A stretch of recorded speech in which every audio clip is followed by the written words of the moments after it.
Hello again. Welcome to Along the Rock, our podcast that pays homage to the people of the Sauk Valley, the valley and the river that runs through it. I'm your host, Mark Morris. Joining me today, firefighter Jeff Kimpel from the Sterling Fire Department. Jeff? Nice to meet you, and thanks for having me. Yeah, appreciate you being here. And Jeff's going to show us some safety tips. And I know this is necessary because I've tried putting these kind of seats in, and I know there are a lot of different kinds, but I just was never very good at it. And I wasn't either, and that's actually why I went and got my certification for this, because I didn't feel confident when I had my firstborn that I was doing it right. Went to the class and realized I wasn't doing it right. And if I wasn't, and I was that concerned, that there would probably be plenty of other people out there who weren't doing it right and wanted the help too. So that's just why I keep up on this, and it's one of my favorite things to do here at the Sterling Fire Department. All right. No, you are correct about all of that. So why don't we start on this side? And yeah, I'm going to show you guys how to install. That's one seat, two pieces. All these different car seats. There are 4 types.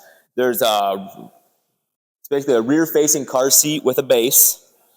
They have, it's called a convertible. It will convert forward and rear-facing. That's kind of the next step up once the child gets old enough that they kind of age out or weight or height out of this car seat. Okay. Then they have it's called a combination car seat.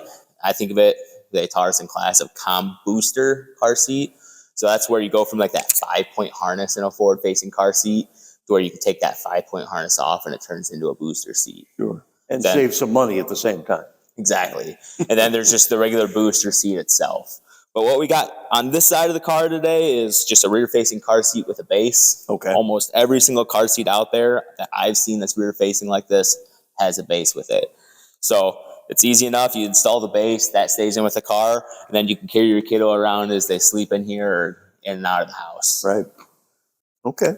So there's a few different ways you can actually install these. It's called latch, and that's it's a federal regulation now on every vehicle from 2002 and newer.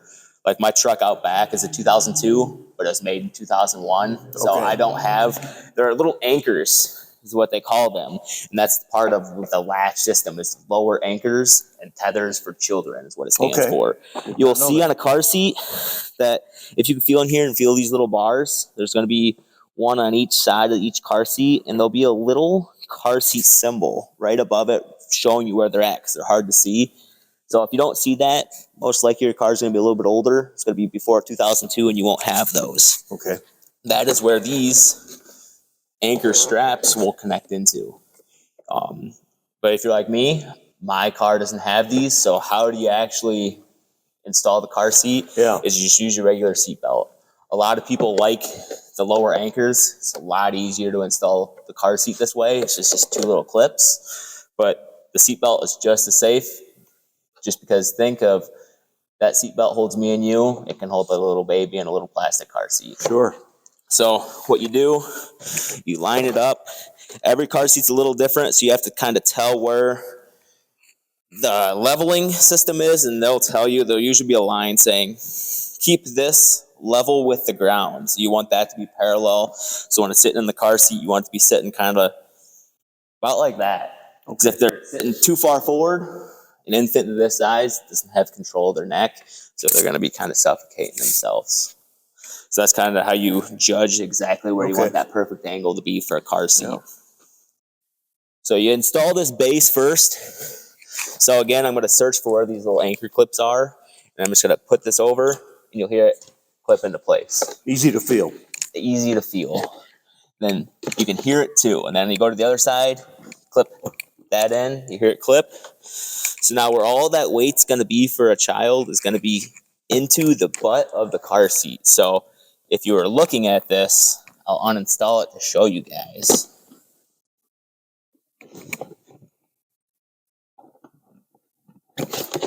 There's a little tightening strap on this side, and that's how you get it tight. So I'm going to reinstall that. And where a lot of people make mistakes in installing a car seat is they don't get it tight enough. It's because now I'm going to pull on this, and I'm going to pull it straight out.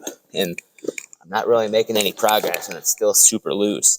It's because you have to pull back on the belt path of itself. So now when I pull, it's getting tighter. Now I'm putting pressure where that weight of the car seat and the child would be. So now it's a lot tighter. I'm rocking the car more than I am rocking the car seat and having that wiggle. And you get up to 1 inch of play because you still want a little bit of play in this. You want to be so tight that all the shock is put directly into the child in an accident if it was to happen. You still have a little bit of play in there. So now for a rear-facing infant car seat, this is the easiest way to do it. You install that, it just stays in the car, and then this can come right in, and then you'll hear it click into place. And now the car seat moves a little bit like it's supposed to, but if you feel the base, almost I'm moving the car more than I am moving the base. Silly question, but why does the younger child car seat have to face backwards? It's like I was saying about just infant doesn't have that full control of their neck yet. So if they were facing forward, any sort of accident, whether you hit someone or someone hits you from behind, you'd be going forward. So I'd put all that whiplash in on a child's neck. If you're facing behind, it's basically keeping their head up against the car seat. And that's why now in Illinois, it's the law that you can't switch your child forward facing until they're 2 years old. And that's just because that's when the state of Illinois believes that that's when they have that neck strength. And even then, I personally recommend, if you look at every single car seat has a recommendation of height and weight. If you are in that height and weight, I say keep them rear facing as long as possible. Discount age altogether. Yep, I discount age. I go by the recommendation of that car seat, whether that's, say, 38 pounds and 36 inches tall. If they fall in both of those, I'm keeping them rear facing. Because as much as their legs get super long and are touching the back of that car seat, kids are super flexible. It's not hurting them. They might try to complain because they want to face forward just like mom and dad, but it's not hurting them. It's going to hurt them more to have them forward facing too early. And if, God forbid, an accident happens, something would happen to that neck. So I just try to keep them rear facing as long as humanly possible. Okay. Excellent. All right. Want to move to the other side? Absolutely. So on this side, we have a forward facing car seat. This is one of those with a 5-point harness. Same with the infant facing car seat over there, or the rear facing infant seat. This is one of those that you can take that harness out and you could use the seat belt through here. So this could end up being a booster seat as well. Same thing if you look on the back of this. It's got those lower anchors, just like the other car seat we were looking at. Okay. But now it's got something different because it's forward facing, and it's called the tether strap.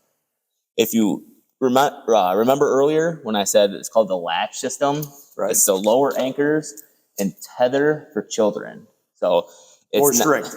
It's not the actual latch system unless you use both of these together. So what happens is in a car accident, if you only do the lower anchors and there was an accident, the top of this car seat isn't actually strapped to the car seat itself. So it would launch forward like this. This wraps down around and behind the car seat, and there's going to be a little anchor back there that this clips into. You tighten that up, so then all the forward force is unified like this, and you're not getting that whiplash syndrome. Okay. Kid. So again, one of these, you can tell here, this is where that the lower anchors kind of feed through. If I had a vehicle that didn't have lower anchors, or I just wanted to use the seatbelt because I felt like that was safer, that's where you'd route that seatbelt through. The lower anchors are only rated to 65 pounds. So as soon as you start getting your child that's a little bit older, a little bit taller, a little bit heavier, that's also added into the car seat. So this one is just one of the more simpler seats, which is good. But there's so many car seats out there where they try to put all the knickknacks and doodads on there. It starts getting bigger, wider, taller. Those car seats start getting real heavy. So you have to take that weight into account too, with a child's weight for that 65 pounds. Well, I guess that answers my next question, which was just because they're heavier doesn't mean they're better. every car seat that's sold on the market has to be crash tested the same way across the board for the I forgot the acronym, but it's basically our highway system. They have a set standard that every car seat has to meet, otherwise they can't sell that car seat.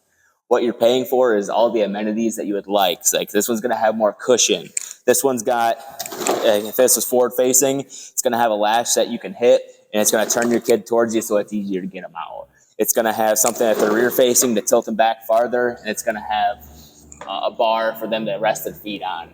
So that's why there's no perfect recommendation for a car seat out there for brand or anything like that. It's just going to be every car seat out there is tested the same way, so they're all safe. So now what, for your vehicle or for your daily needs, what amenities do you want in that car seat that works the best for you?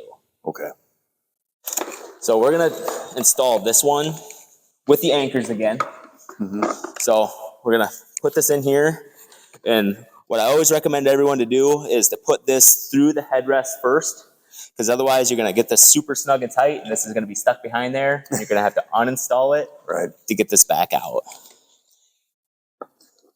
And you can't install a forward-facing car seat unless you have this installed. Otherwise, it is not safe. So I'm just going to throw that back there for right now. And again, here's that tightening strap for the lower anchor. I'm going to find where that lower anchor is.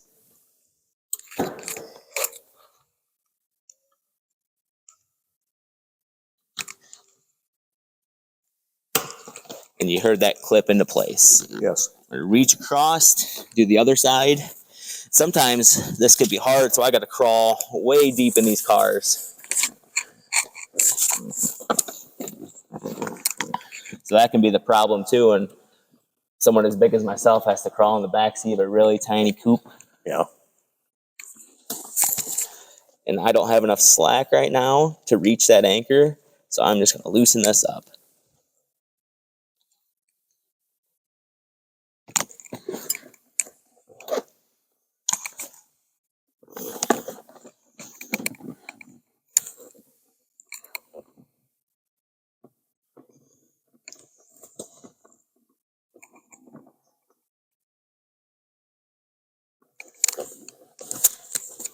There we go. Heard that clip into place. Now I'm going to, it's better if I can reach up underneath here or reach across and grab this strap. I can get this as tight as I can get it right now. But I can feed this across that belt path and reach it from the other side. Just like on that rear facing car seat, you want to pull with the belt path to get it as tight as you can get it. Now, trying to reach behind here. This is why installing car seats isn't easy. You got to get down and dirty with the car seat to get it exactly how it's supposed to be. Yeah. Now,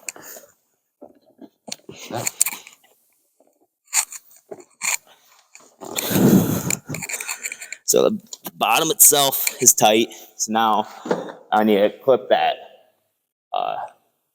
tether strap to the back of the car seat. So you pop the back open, and you'll see here in these plastic covers, you can put that down, and that's another one of those anchor bars that I would clip this to. So now I can pull that as tight as I can get it. Now we can go test the car seat. Sometimes it takes a little bit of going back and forth to get it as tight as you want it. So this has still got too much play in that front or the top. So I'm just getting it from another angle. Now, a lot less. That looks solid. Then you have to size your child appropriately to the car seat. So with this 5-point harness, there's a certain way you have to have it. There's this chest plate here, if you want to come look. That's part of the 5-point harness. So right there, that you want these, part of like the bat wings I like to call it, directly lined up with their armpits. And that's because if you have this too low, it's going to be right over their tummy, and then there's no protection there for them if there was an accident. Right. You want to have that rib cage where basically all the strength is in their chest. If you have that high enough to their armpits, it's going to be directly across their rib cage. Then to know where you have it high enough for the shoulder straps itself, in a rear-facing car seat, when the child's to the rear, you don't want that force going forward. You want their head to stay here, but you don't want them to fly forward. Right. So you want those shoulder straps to actually be underneath their shoulders. So it's basically like a claw holding them down in the seat. Yeah. But for these, you want this to be directly at or above, because you're trying to hold them down in the car seat now. Okay, now is this considered a large car seat, a medium-sized car seat, or? I would say this is considered a medium-sized car seat. Okay. And then that's where you can start running into the troubles of if you start getting some of the bigger, more luxury type car seats where they have all the extra padding. Right. It's almost like a baby recliner is what I like to call it, because they're just big, wide, and tall. And then when you have that third kid and you're trying to fit one of those in the middle seat, right, in between the two other seats, it can be a challenge. That's where you recommend maybe getting a bigger vehicle, having that third row, getting a different car seat just for that middle seat that'll fit in there. Because otherwise it's a really tight squeeze, and then it puts stress in that plastic, and that's what you don't want, is just like kind of the wear and the bend and the mold in the plastic, because that's essentially what's the safety factor and what was tested on that car seat is that plastic. You don't necessarily need all the bells and whistles, but you do need the space. Yeah, you need that space, just because if you have that car seat sitting in there with some stress put on this side for 2-3 years that car seat's going to be in there, that's because it's going to put extra stress on that plastic that you don't want, because that shell itself, that mold, that was what was safety tested. It wasn't all the cup holders and the pads, and that's just the stuff that you're paying for the extra for your kid. Sure. All right. Anything else about putting them in that a lot of people, or just some people, do wrong in terms of this one here? So this is the number one thing that I see wrong when people are installing car seats is most people tend to actually go with the seat belt after I talk to them about it. Is the lower anchors are fine because they were crash tested, they're fine. But as soon as you start getting your kid a little bit bigger, they don't want to reinstall the car seat themselves, so they just have me install it with the seat belt, because once you hit that 65 pounds between the kid and the car seat, those anchors aren't tested for something that heavy. So if you test their seat belt, that holds 300, 400, 500 pound people in their car, so they go with that. So all they do is they route the seat belt through here and connect it in, and then they leave it, because that's how me and you put our seatbelt on, right? Yeah. But we're wanting to lock this pre-crash, because we want this to not move. Just like right now, it's not going to move if we get in a crash. Well, we want to make sure that we don't have to rely on that working, because sometimes you'll lean far forward really quick, and you can. Sometimes it locks you up on that, and it surprises you. Yeah. So all you have to do is, if you use your seatbelt, you have to pull all the way out. So now, no matter what, it's locked. So you'd clip your seatbelt in like this, and you'd be pulling against that belt path. Okay. So I'd lock it in, push in that car seat the same exact way as I did the tether anchor, and I would just tighten it up. But that's the number one thing I see people get wrong. Okay. And we all know what can happen if you're not really installed safely. Right. So we talked about this a little bit before we started recording today, and again, I'm talking about this. If you've got 3 kids and somebody has to fit in the middle, I mean, what can you do besides buy a new car? Obviously, it's cheaper to buy a new car seat. Are there any other alternatives that, for instance, do these car seats on either side of the middle help with anything if you put a seat belt on the middle passenger? So I would probably put the smallest car seat you got in the middle, because that's always typically the smallest seat in the car. Okay. Or if you're usually spacing out your kids it's almost always that the one kid's going to be in a booster seat. That booster seat's usually the smallest seat. It's usually the skinniest, because that booster seat, all it's doing, at that point is sitting the kid up tall enough that seatbelt is at the safest spot. So it's not going to be up over their neck. It's not going to be across the lap belt's not going to be across their stomach. It's just boosting them up a little bit. So that booster seat's more like a pad than anything. So you can fit that in the middle and have it be a really small booster seat. Okay. Yeah, because I can imagine that being a real problem, getting 3 different seats, different brands, getting them in a normal average car. Are there some car brands that you recommend that now have wider seats because of this? Not really any car brands that I recommend. You always have to look at the manufacturer's recommendations and the car. Every car manual will have different rules and regulations for car seats put in there. Like what one I've seen before is some of the Fords, they have like the airbag is actually within the car seat, like it's within the seatbelt webbing. So like this is like a flat piece of webbing. It's almost like a tube and the airbag's in there. Well, if I route it through here and that airbag goes off, we're probably going to break this plastic. So we can't put that car seat in that seat. Okay. And then that's something you don't know when you buy the car.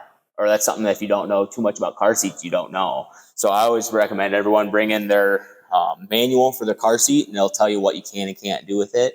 And then the same thing with their car manual, and they'll tell you what you can do and can't do and where you can place car seats and can't.